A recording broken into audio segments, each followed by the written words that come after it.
We often hear the term real rates. Is it important and should we focus on it? Or is it just this technical lingo that asset managers are using? It's actually very important for the man in the street and your investment in your pension fund.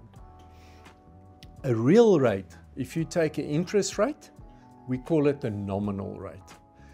If you deduct the inflation from that interest rate, you get a real rate.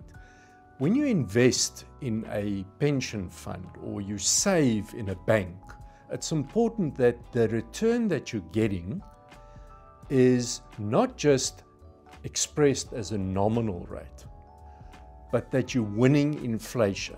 Otherwise, your capital after a year is your starting capital less whatever the inflation is. The ability to use that capital to purchase something gets smaller and smaller as inflation eats into it.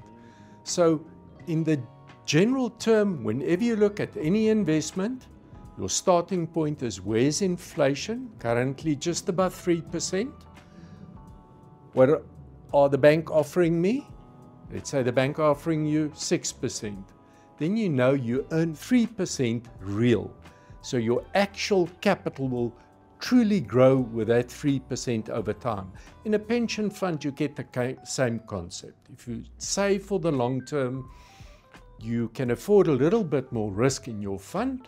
So they'll invest in other assets like equities and the like. And those type of assets tend to give you higher real returns. So it will beat inflation by a little bit more.